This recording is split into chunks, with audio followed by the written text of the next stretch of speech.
આજે આપણા ગૃહાંગણે, આપણા ગૃહ મંદિરમાં અને આપણા હૃદય મંદિરમાં સમવસરણની સ્થાપના થઈ. અંજન સલાકા થયા હોત તો પ્રતિષ્ઠા થઈ કહેવાય. અંજન સલાકા આપણે નથી કરી એટલે આપણે સ્થાપના કરી. સમવસરણ વિશેષ નોલેજ તમને લોકોને કદાચ ન હોય. સમવસરતિ તીર્થંકરાઃ ભગવંતઃ યસ્મિન વિરાજન્તે ઇતિ સમવસરણમ. સામાન્યથી ગુજરાતીમાં આપણે વિચાર કરીએ, વ્યક્તિ જેટલી બાહ્ય દ્રષ્ટિથી મહાન હોય, પ્રોટોકોલ પ્રમાણે એનું સિંહાસન, એનું આસન એટલું મજબૂત, ઊંચું, કિંમતી, મહત્વનું હોવું જોઈએ. ચીફ મિનિસ્ટર આવે એના પ્રમાણમાં એનો પ્રોટોકોલ હોય. પ્રાઇમ મિનિસ્ટર આવે એના પ્રમાણમાં એનો પ્રોટોકોલ હોય. એની ગાડીઓ, એના કાફલાઓ, એના અધિકારીઓ, આગળ પાછળ એસ્કોર્ટિંગ, આ બધું એના પ્રમાણે હોય. ગઈકાલે રાતે સમવસરણ ઉપર જ હું વિચાર કરતો હતો. આ દુનિયાનું સર્વોત્કૃષ્ટ લોકોત્તર વ્યક્તિત્વ જો કોઈ હોય તો તીર્થંકર પરમાત્મા છે. એમનાથી ચડિયાતું કોઈ વ્યક્તિત્વ છે નહીં. એટલે એમને બિરાજમાન થવા માટેનું જે આસન કહેવાય એ પણ ટોપ મોસ્ટ, લોકોત્તર, અને જેના કરતાં ચડિયાતું બીજું કોઈ ના હોય એવું હોવું જોઈએ. આ સમવસરણ એટલે બીજું કંઈ નથી, પરમાત્માને બેસવાનું એક આસન છે.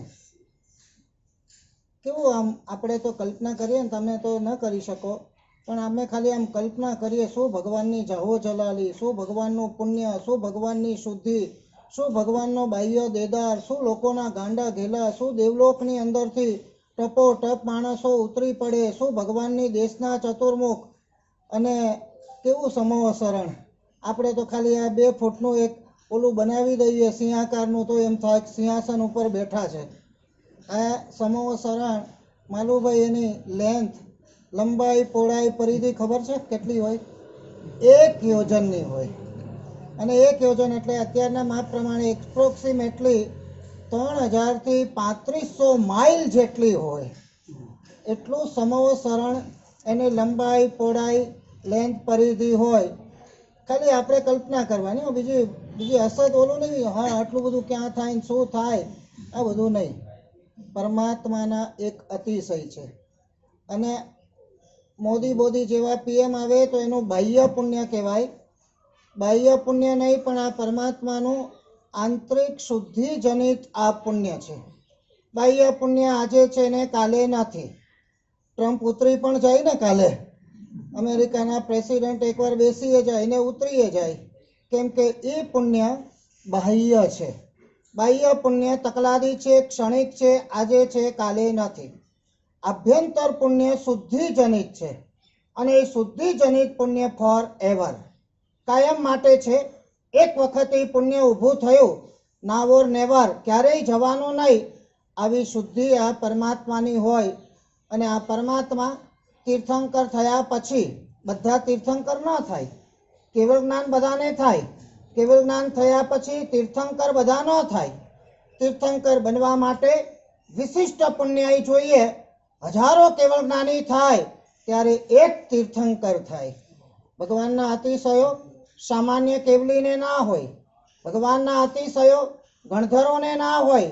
ભગવાનના અતિશયો બધાને ન હોય.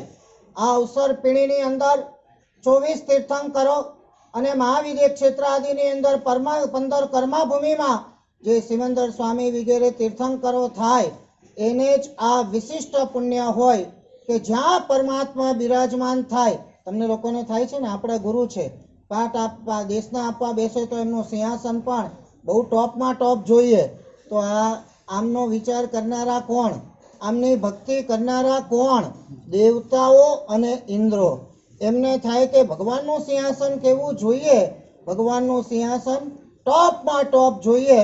જ્યાં બિરાજમાન ભગવાન થવાના હોય એ ઊંચામાં ઊંચું સોના, ચાંદી, રત્નો, કાંગરા, હીરા, માણેક, મોતી અત્યારે એક સોનાનું ગીની જોઈને આપણે ગલગલિયા થઈ જાય. ભગવાનનું આખું ને આખું સમૂહ શરણ સોના ચાંદી ને રત્નો ને હીરા માણેક મોતીઓથી જડેલું ને મઢેલું હોય. દેવતા એ અતિશય હોય. ભગવાન જ્યાં જાય ત્યાં કોઈ ફોન કરવાના ન હોય, આજે હું અહીંયા બિરાજમાન છું ભાઈ, દેવતાઓ આવી જજો. હા, અવધિ જ્ઞાનના ધણી દેવતાઓ વિચારતા હોય કે ભગવાન અહીંયા બિરાજમાન છે, ખાલી આપણે છે ને ધ્યાન કરવાનું છે અતિશય. એ આપણે પામશું ત્યારે પામશું, પણ ભગવાન આમ વિચારતા હોય ને, ભગવાનની સાથે સાથે 5 ચીજ સાથે ને સાથે હોય. સિંહાસન હોય ને હારે ચાલે આકાશમાં, ઓટોમેટિકલી મેજિકલી ચામર વિંજાતા હોય. સિંહાસન સાથે ને સાથે હોય. ઉપર 3 છત્ર, જે જયેશભાઈ કોઈએ ધરવાની જરૂર ના હોય. હા, છત્રો દાંડો પકડી રાખવાનો ન હોય, ઓટોમેટિક છત્ર ચાલે. અશોક વૃક્ષ પણ આની મેળે ભગવાન જ્યાં જાય ત્યાં જતા હોય, અને સાથે ધર્મચક્ર પણ હોય. આ 5 વાના ભગવાન જ્યાં જાય ત્યાં ઓલવેઝ સાથે ને સાથે હોય. કનક કમળ નવ ઉપરે, કનક કમળ નવ ઉપરે. 9 કમળની રચના થાય સોનાના. ભગવાન પગ મૂકતા જાય, દેવતાઓને એમ થાય છે કે આવું એક લોકોત્તર વ્યક્તિત્વ છે કે આ ધરતી પર પગ મૂકે એ શોભે નહીં. ધરતી રેડ કાર્પેટ કરો છો ને તમે, આ રેડ કાર્પેટના બાપ છે બધા. સોનાના કમળ દેવતાઓ બનાવે અને એમને થાય મારા ભગવાનનો પગ આ ધરતી ઉપર ના પડવો જોઈએ. ભગવાનનો એક અતિશય 9-7 કમળ પાછળ હોય અને 2 કમળ આગળ હોય. કેવી મજા છે માલુભાઈ. ભગવાન જ્યાં પગ મૂકવાના હોય ને ત્યાં કમળ આવીને ગોઠવાઈ જાય, કે કમળ ગોઠવાયેલું હોય ત્યાં ભગવાન પગ મૂકે. ભગવાનને સેટિંગ કરવાની જરૂર નથી ભાઈ. કઈ મારો પગ આગો પાછો પડે, હું કદાચ પડી જાઉં, ઠેસ લાગે, નથિંગ ડુઈંગ. બધું ભગવાનને ધ્યાન રાખવાની જરૂર નથી. દેવતાઓ પોતાના અવધિ જ્ઞાનથી એવું સેટિંગ કરે, ભગવાનના પગ જ્યાં પડવાના હોય ત્યાં કમળ આવી ઓટોમેટિકલી ત્યાં ગોઠવાઈ જાય. અને વિચરતા વિચરતા વિચરતા ભગવાન ગામાનું ગામ વિચરતા સમોસરણ જ્યાં મંડાણ થયા હોય, કોણ મંડાણ કરે? દેવતાઓ બનાવે, ઇન્દ્રો બનાવે, ભક્તિ અને શ્રદ્ધાથી બનાવે. મારા ભગવાન અહીંયા બેસીને દેશના આપવાના છે, અનેકના અજ્ઞાનના અંધકારો દૂર કરવાના છે. અને આ સમોસરણની અંદર ભગવાન ચડે. કીધું ને 1 યોજનનું સમોસરણ. કેટલું? 10,000 પગથિયા તમે ચઢો, એ તો ખાલી પીઠિકા કહેવાય. 10,000 તો એ પીઠિકા પર જાઓ એટલે પહેલો ગઢ આવે. કયો આવે? પહેલો ગઢ શેનો હોય? ચાંદીનો હોય, રજત. એનાથી 5,000 પગથિયા ઉપર જાઓ. આ તમે સમોસરણ અહીં બિરાજમાન કર્યું છે ને, આ સમોસરણ શું ચીજ છે એની ઓળખ હું તમને આપું છું. અહીંયાથી બીજા 5,000 પગથિયા ઉપર જાઓ એટલે બીજો ગઢ આવે, સોનાનો ગઢ આવે. અને એનાથી 5,000 પગથિયા ઉપર ચડો એટલે રત્નનો એક ગઢ આવે. 20,000 પગથિયા ચડો ત્યારે આપણે બેસવાની સીટ મળે. હા, તમને થાય કે આ 20 પગથિયા નથી ચડાતા, અને 20,000 પગથિયા આપણા ટાટિયાથી નથી ચડવાના, પરમાત્માના અતિશયથી ચડવાના છે. માલું ભાઈ એવું હોય ને, આપણે આમ ખાલી સમોસરણમાં પગ મૂકીએ ને અને ધાડ દઈને ઉપર પહોંચી જઈએ. ક્યાં 20,000 પગથિયા આપણે ચડી ગયા આપણને પોતાને પણ ખબર પડે નહીં. એવી રીતે 20,000 પગથિયા આ ભગવાન સડસડાટ ચડી જાય. ભગવાન પણ આવે, ભગવાન પણ એક એક પગથિયા આવે. ત્યાં મણિપીઠ આખી બનાવેલી હોય, ત્યાંથી ભગવાન સિંહાસન ઉપર બિરાજમાન થાય. પૂર્વાભિમુખ ભગવાન બેસે. બાકીના 3 રૂપ છે ને કોણ કરે? વ્યંતરેન્દ્ર ભગવાન જેવા જ રૂપ કરે.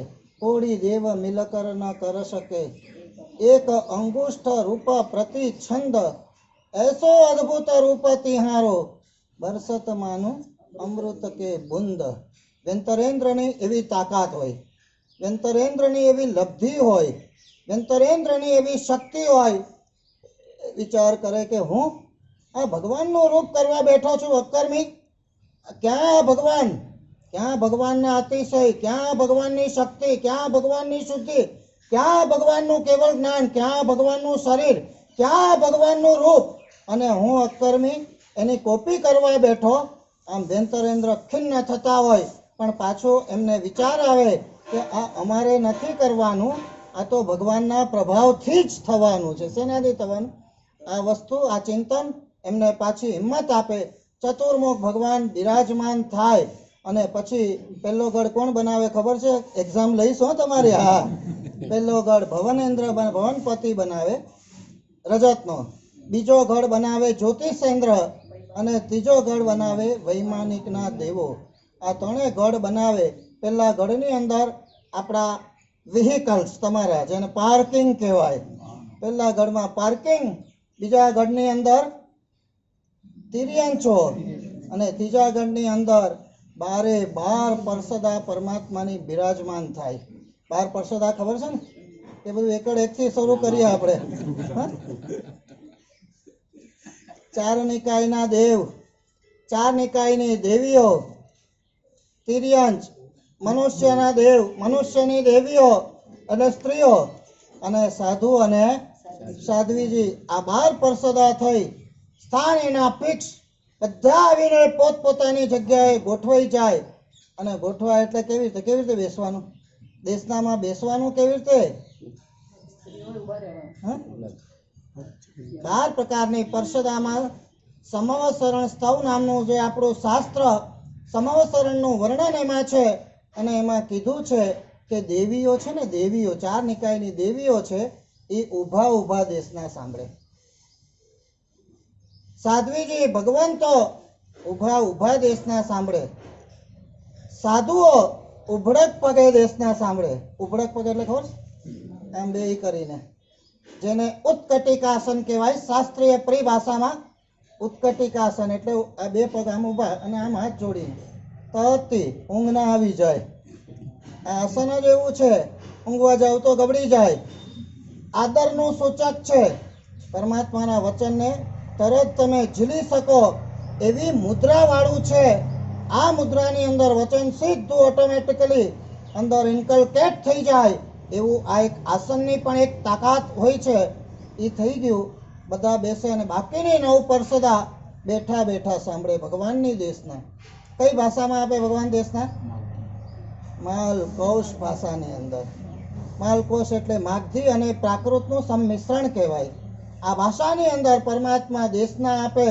અને દેશના આપ્યા પછી સાધ્વીજીઓ દેવીઓ થાકી ન જાય ઊભા આટલું સાંભળે તો. ખટ મહિનાની ભૂખત રસ સમેરે સાકર દ્રાક્ષ તે હારી જાય. પરમાત્માના મીઠા વચનોનો અતિશય એવો છે. 6 મહિના સુધી હજારો પુણ્યાત્માઓ જો આ દેશના સાંભળે ને, ન ભૂખ લાગે, ન તરસ લાગે, ન થાક લાગે, ન કોઈ ખેદ થાય, ન કોઈ ચિંતા દુઃખ થાય. આવી પરમાત્માની દેશના જ. પરમાત્માની દેશનાનો અતિશય એવો છે કે આ દેશના સાંભળતા મનના બધા સંઘર્ષો દૂર થઈ જાય. પરમાત્માની દેશના સાંભળતા મનના બધા સંકલેશો દૂર થઈ જાય. પરમાત્માની દેશના સાંભળતા કેટલાય વર્ષોના સંશયો અંદર ગરબાયેલા હોય એ બધા દૂર થઈ જાય. અને પરમાત્માની દેશના સાંભળતા મનની અંદર પરમ શાતા, પરમ સમાધિ અને પરમ પ્રસન્નતાનો અનુભવ સાંભળનારને થયા કરે. અત્યારે આપણને લાગે મેજિક. એક ભાષામાં તમે બોલો અને દુનિયાની કેટલીય ભાષાની અંદર ઓટોમેટિકલી ટેકનોલોજી દ્વારા ટ્રાન્સલેટ થઈ જાય અને બધાને પોતપોતાની ભાષામાં સંભળાય. ત્યાં બ્રહ્માકુમારીઝમાં અમે ગયા હતા, આબુ પાસે. આ સિસ્ટમ જોઈ હતી અમે, પણ આ સિસ્ટમ તો સાવ ખોખલી કહેવાય. આ સિસ્ટમની સામે કાંઈ નથી.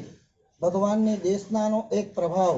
12 અતિશય, 12 પ્રાતિહાર્ય, 8 પ્રાતિહાર્ય, 34 અતિશય અને 35 વાણીના ગુણ. આ બધાનું જો વર્ણન કરવા બેસીએ ને સાંજ પડી જાય. કેમ કે એક વાણીના ગુણોની તાકાત છે, એક શબ્દની એ તાકાત છે. વગર માઇકે, ભગવાનને કોઈ માઇકની જરૂર નથી. ખાલી ભગવાન સહજ રૂપે બોલે અને 1 યોજનની અંદર ભગવાનની વાણી સંભળાય. કેટલું કીધું? 1 યોજન એટલે 3000 થી 3500 માઇલમાં આ પરમાત્માની દેશના without recording, without mic, without technology બધે સંભળાય. બધાના સંશય છેદન થઈ જાય, બધા આનંદિત અને પ્રફુલ્લિત થાય. અને સૌથી વધારે મેજિક તો એ છે, કીડી એની ભાષામાં સમજી જાય, મકોડા એની ભાષામાં સમજી જાય, સિંહ અને વાઘ એની ભાષામાં સમજી જાય, માણસ એની ભાષામાં સમજે, દેવતાઓ એની ભાષામાં સમજે.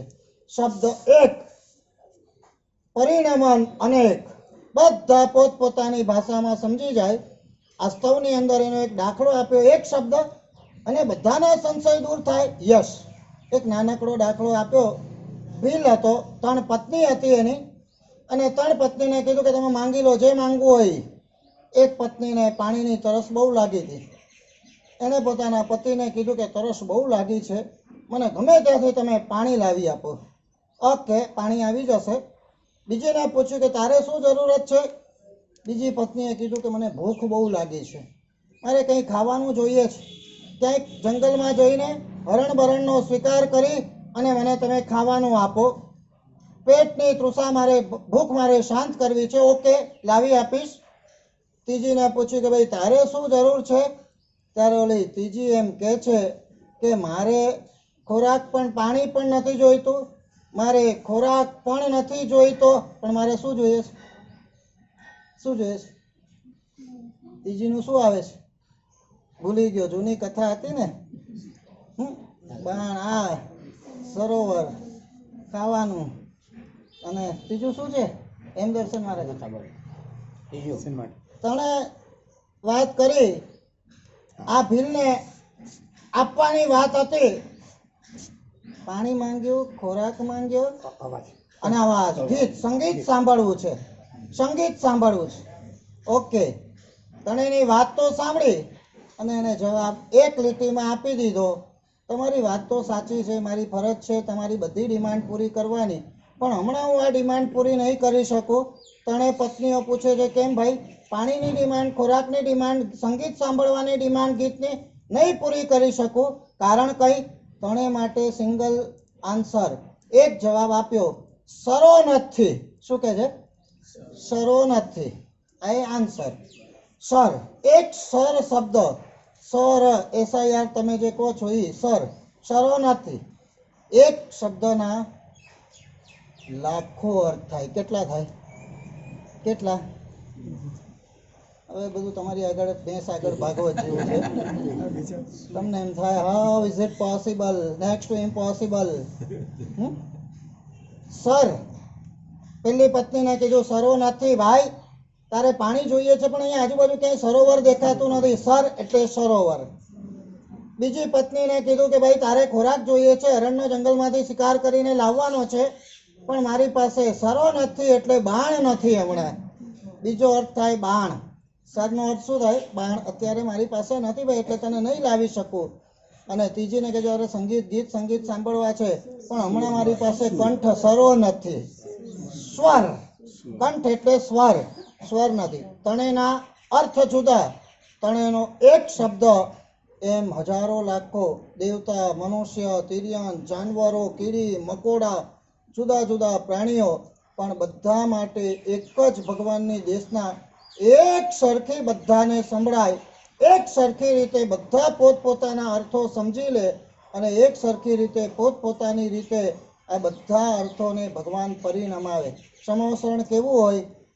ગોળ હોય કે ચોરસ પણ હોય? કામ લાગશે હો ભવિષ્યમાં તમારે બનાવવું હોય તો. સમોસરણ આઈધર રાઉન્ડ શેપમાં ઓર ચોરસ શેપમાં. ચોરસ શેપમાં પણ ભગવાનના સમોસરણ બને, રાઉન્ડ શેપમાં પણ ભગવાનના સમોસરણ બને. બંનેની લંબાઈ પહોળાઈ એક સરખી હોય. અને આ તો કંઈ નથી, જે વર્ણન છે સમોસરણ સ્તવ સૂત્રની અંદર, આ ભગવાન ઉપર ચઢે, એની પાછળ સોનાની આખી કાંગરાવાળી મણિપીઠ હોય, ભગવાન એની બાજુમાં પાછા 2 ચામરધારીઓ હોય, એની ચારે બાજુ મોટા મહાધ્વજ હોય, એની આજુબાજુ તમે જુઓ તો મોટી વાવડીઓ ને મોટા વનો ને વાતાવરણ આખું સુગંધિત હોય, દેવતાઓ ટપોટપ ઉતરતા હોય, મેઘકુમારના દેવો આવે, આખી સમોસરણની ભૂમિને સાફ કરી નાખે. મેઘકુમારના દેવો પેલા વાયુકુમારના આવે, પેલા સાફ કરે, પછી મેઘકુમારના આવે, પાણીના છંટકાવ કરે. કોઈને કશું કહેવું ના પડે. ભગવાનનું લોકોત્તર પુણ્ય એવું ગજબનું હોય, બધા પોતપોતાના કામે લાગી જાય. એક ઇવેન્ટ તમારે અહીંયા કરવો પડે કેટલી એજન્સીઓને કામે લગાડવી પડે ભાઈ, કેટલું ફોલોઅપ કરવું પડે તમારે, કેટલા એને કામે લગાડો, ફોલોઅપ કરો, પાછું થયું ન થયું એકને સોંપો. આ બધું આપણા પુણ્યની કચાશ છે. રાજા મહારાજાઓને દેવાનામ મનસા રાગનામ વચસા, દેવો ખાલી વિચાર કરે ને કામ થઈ જાય. રાજાને બોલવું પડે ભાઈ આટલું કરી નાખજો, અને સેવકો કરી નાખે. આ લોકો તર પુણ્યાય હોય. રાજા કરતાં પણ ચડિયાતા છે દેવતાઓ, અને દેવતા કરતાં પણ ચડિયાતા છે ઇન્દ્રો, ઇન્દ્ર કરતાં ચડિયાતા છે તીર્થંકર ભગવંતો. એક વાત યાદ રાખજો, બહુ સરળ, બધાના પુણ્ય બાહ્ય છે. ઇન્દ્ર મહારાજાનું પુણ્ય પણ બાહ્ય છે. આજે છે ને કાલે નથી. ગઈકાલના દેવતાઓ આજે કોઈ ખાડને કૂવાની અંદર એક કીડા તરીકે જન્મી શકે છે, જનાવર તરીકે તિર્યક તરીકે પણ જન્મી શકે છે. પુણ્ય ખલાસ થઈ ગયું. માટે શાસ્ત્રમાં આવે છે કે દેવતા જ્યારે ત્યાંથી એનો ટાઈમ પૂરો થઈ જાય ને, ત્યારે એના જેવા દુઃખી આત્મા આ દુનિયામાં બીજા કોઈ હોતા નથી. એટલી બધી જાહો જલાલી ભોગવી હોય છે, એટલા બધા સુખ વૈભવો ભોગવ્યા હોય છે, અને છેલ્લા 6 મહિનામાં ટોટલ કન્ડિશન, ટોટલ પરિસ્થિતિ આખી રિવર્સ થઈ જાય છે. સ્વામિનાથ સ્વામિનાથ કરનારા જે બધા હતા યશમેન, એ બધા હવે ઓલો 10 વાર બોલાવે તો ધ્યાન દેતા નથી. ફૂલોની માળાઓ કરમાઈ જાય છે, પગ નીચે આવી જાય છે, મનમાં ખેત ખેત થઈ જાય છે, અપ્રસન્નતા ચારે બાજુ છવાઈ જાય છે, ક્યાંય કશું સૂઝતું નથી, અકળામણો થાય છે. આ દેવતાનું વર્ણન કર્યું છે છેલ્લા 6 મહિનાનું. એક બાજુ પલ્યોપમ અને સાગરોપમના દૈવી સુખાત્મક આવખાઓ ભોગવ્યા હોય, અને છેલ્લે આજે આપણે જોતા નથી કરોડપતિ ને અબજપતિઓ ને ઉદ્યોગપતિઓ, અને છેલ્લે જો આ કોરોના લાગી ગયો, છેલ્લા 15 દિવસ હોસ્પિટલાઇઝ, ઓક્સિજન, બાયપેક, વેન્ટિલેટર, કોઈએ આવવાનું નહીં, અને જે રીતે મોત થાય છે ત્યારે આપણને એમ થાય છે કે ધોઈ પીવાના આ અરબો ખરબો રૂપિયા કે છેલ્લી મિનિટે ન પત્નીનું મોઢું જોવા મળે, ન પત્નીને પોતાના પતિનું મોઢું જોવા ન મળે. એ વખતની એની વેદનાઓ, ખેદ અને આર્ત ધ્યાનો કેવા ભયંકર હશે, બધું સમજો તમે. દેવતાની હાલત પણ આવી હોય છે, કેમ કે એના પુણ્ય પાતળા હોય છે, એના પુણ્ય લૌકિક હોય છે, એના પુણ્ય બાહ્ય હોય છે, એના પુણ્ય માત્ર બાહ્ય સાધના જનિત હોય છે. તીર્થંકર પરમાત્માનું પુણ્ય શુદ્ધિ જનિત હોય છે. એકવાર કર્મ ખપાવી દીધા, પૂર્ણ શુદ્ધિ પ્રાપ્ત કરી લીધી, હવે દુનિયાની કોઈ તાકાત આ પુણ્યને ખલાસ કરી શકે એમ નથી, ઓછું કરી શકે એમ નથી, બગાડી શકે એમ નથી. એટલે પરમાત્માનો અતિશય જ્યાં સુધી જીવે ત્યાં સુધી જાજ્વલ્યમાન રહેતો હોય, જાજ્વલ્યમાન. આ એક ખાલી સમવસરણની વૃદ્ધિની કલ્પના આપણે કરીએ ને, અને પછી ભગવાન જ્યારે માલકોષની અંદર દેશના દેતા હોય, આ બાજુ સિંહાસન ઉપર બેઠા હોય, એક એક પગથિયા ભગવાન ચડતા હોય, 3 પ્રદક્ષિણા ભગવાન દેતા હોય સમવસરણને, સિંહાસનને, અને ત્યાં ગયા પછી નમો તીર્થસ્સ કહી અને ભગવાન જ્યારે દેશનાની શરૂઆત કરે, આ કલ્પના, આ સમવસરણ, આ દેશના, આ ભગવાનના સ્વર, આ બાહ્ય દેદારો, આ દુનિયાની ઉત્કૃષ્ટમાં ઉત્કૃષ્ટ કોટીની અજાયબી છે. તમે સમજી લો. આપણે આવા સમવસરણના ધ્યાન કરીએ ને, ધ્યાન કરવું જોઈએ. અમારા ગુરુ મહારાજ સમવસરણનું ધ્યાન બહુ કરે, એનાથી એક એવું પ્રકૃષ્ટ પુણ્ય આપણને બંધાય કે આપણે સમવસરણમાં બેસવાને લાયક બનીએ. આવતા ભવમાં એવું પુણ્ય બંધાય કે તીર્થંકરના સમવસરણમાં આપણને એન્ટ્રી મળે, અને વધારે કદાચ ભાવોલ્લાસ જો આપણો થઈ જાય તો આપણે સાક્ષાત તીર્થંકર થઈ અને સમવસરણમાં દેશના દેવાના અધિકારી પણ બની શકીએ કે ન બની શકીએ. 6 મહિનાની ભૂખ અને તરસ સમી જાય, બધા સંશયો સમી જાય. અને શાસ્ત્રમાં તો ત્યાં સુધી કીધું છે કે ભગવાનની દેશના 12 યોજનમાં સમવસરણ હોય ને, 12 યોજન, આ ત્યાં 12 યોજનમાં 12 યોજન દૂર સમવસરણ હોય, કોઈ સાધુને સમાચાર મળે કે ભાઈ 12 યોજન એટલે કેલ્ક્યુલેટ કરજો તમે. હવે 12 × 36 કેટલા થાય? હા, 3000 મલ્ટીપ્લાય બાય 12. હા, એટલે દૂર. હવે જો આપણી બુદ્ધિની ફૂટપટ્ટીથી કશું માપવાનું નહીં અને કશું વિચારવાનું પણ નહીં. આટલા માઇલ સાધુ એક દિવસમાં કેટલું ચાલે, ક્યાંથી પહોંચે, આટલા કલાક છે, આટલા માઇલ છે, ડોન્ટ, કોઈ વિચારો જ નહીં તમે. 12 યોજનમાં સંવત્સરણના મંડાણ હોય અને સાધુને સમાચાર મળે કે 12 યોજન દૂર ભગવાનના સંવત્સરણના મંડાણ થયા છે અને સાધુ જો પ્રમાદ કરે ને તો ચતુર ગુરુ પ્રાયશ્ચિત આવે, જવું જ પડે. આ ભગવાનના સંવત્સરણ છે. જે સાધુ એકે વાર ગયો નથી એને કમ્પલસરી જવું જ પડે.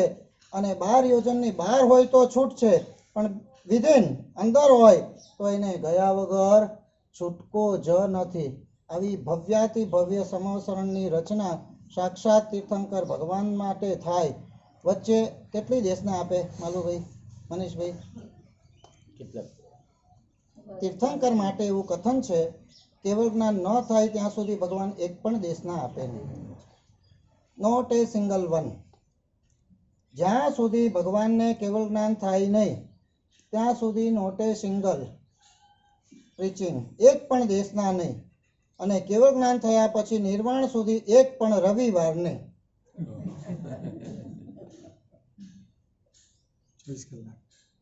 24 કલાક નહીં, ડેલી. સવારનો એક પ્રહર ફિક્સ, મિનિમમ 3 કલાક. તમે તો રાહ જુઓ છો ને, જલ્દી મહારાજ મૂકે તો સારું. હવે ત્યાં આપણો પ્રોગ્રામ છે, ક્ષેત્રપાલ પૂજન છે, આમ છે તેમ છે, ફલાણું છે, ઢીકણું છે, આને મળવાનું તેને મળવાનું. એક દિવસમાં કેટલા પ્રોગ્રામ પતાવવાના? 3 કલાક. અતિશય એવો છે કે 6 મહિના સુધી દિવસ રાત ભગવાન દેશના આપે ને, કોઈને વિચાર ના આવે, વિકલ્પ ના આવે, પાણીની તરસ ન લાગે, ભૂખ ન લાગે, ચિંતા ન થાય, અસાતા ન થાય, કશું જ ના થાય. વાતાવરણમાં જ એટલી બધી દિવ્યતા હોય, એટલી બધી ભવ્યતા હોય કે માણસ પોતાની શાન ભાન બધું જ ભૂલી જાય. એવા આ તીર્થંકર પરમાત્માના સંવત્સરણની અદ્ભુતમાં અદ્ભુત કોટીની રિદ્ધિ છે. ભગવાનની દેશના ચાલતી હોય, ખતમ થવાની તૈયારી હોય, દેવતાઓ ઉતરતા હોય, ઇન્દ્રો ઉતરતા હોય, અને છેલ્લી વિધિની અંદર શું થાય ખબર છે?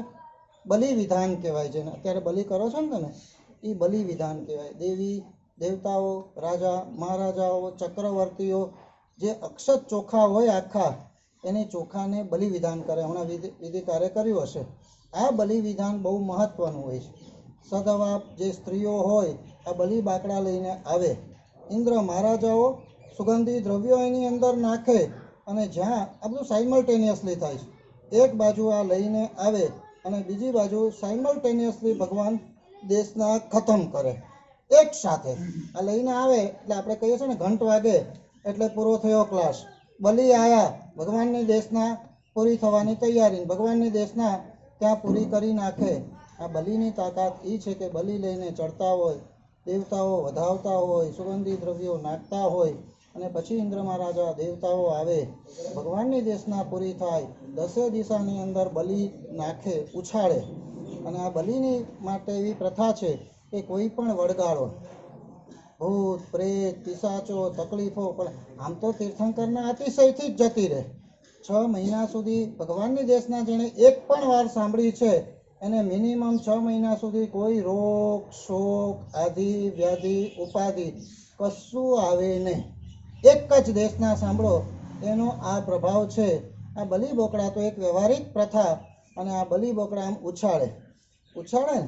ઉછાળે એમાં એવી ત્યાં લખ્યું છે કે નીચે પડે ને એની પહેલા 50% દેવતાઓ ઉપાડીને લઈ જાય.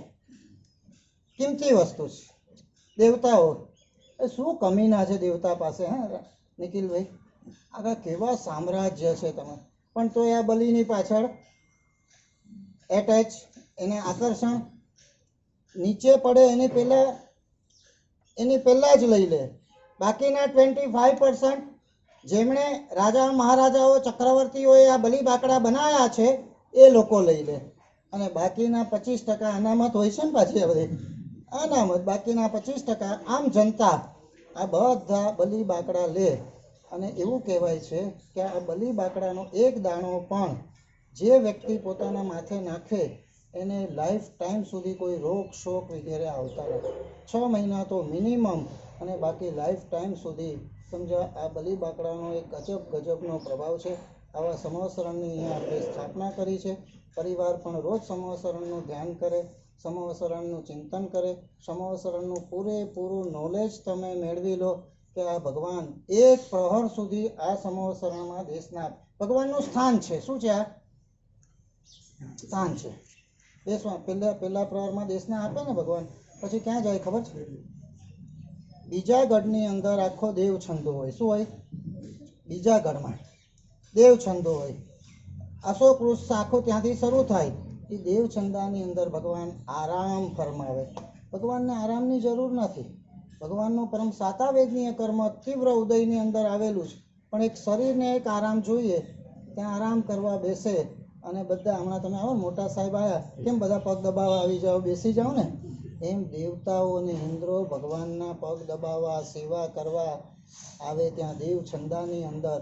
આ દેવ છંદામાં જ્યારે ભગવાન બિરાજમાન થાય ત્યારે ભગવાનને બહુ બહુ જબરજસ્ત અતિશય છે. આ અશોક વૃક્ષ તમે જુઓ તો ભગવાનનું જે શરીર છે એના કરતાં કેટલા ગણું હોય? 12 ગણું હોય. કેટલા ગણું? વધારે રહસ્ય મારે તમને બતાવવા એવા નથી. આ તમે વાણિયા છો પાછા. બાકી તો એક અતિશયનો પ્રભાવ એવો છે ને.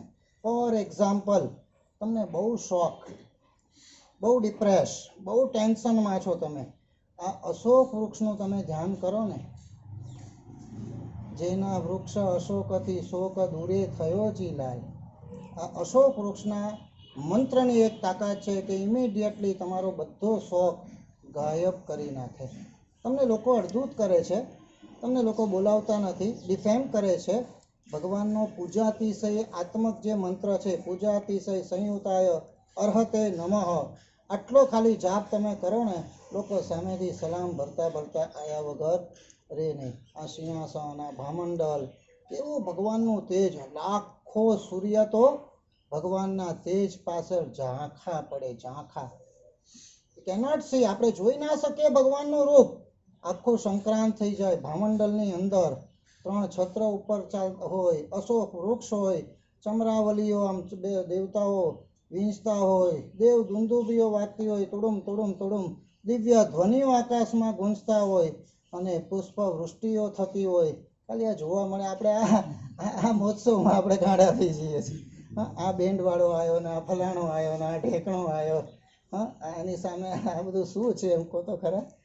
આવા અતિશયવાળા ભગવાન સમોસરણની અંદર અદ્ભુત વૃદ્ધિ સાથે પોતાના નિકાચિત એવા પુણ્યને ખપાવવા માટે, પોતાના નિકાચિત એવા પુણ્યને ખપાવવા માટે આ દેશનાની સમૃદ્ધિનો ભોગવટો કરી અને આખા વિશ્વને પ્રતિબોધ આ તીર્થંકર પરમાત્માઓ કરતા હોય છે. આપણે પણ એના ધ્યાન, ચિંતન, મનન, અભ્યાસ વગેરે દ્વારા સમોસરણમય થઈ જઈએ. ભગવાનની દેશના સાંભળવા જતા રહીએ. સમોસરણમાં જ બિરાજમાન છે એવી કલ્પના કરીએ તો આવા ઉત્કૃષ્ટ પુણ્ય આપણને પણ બંધાશે.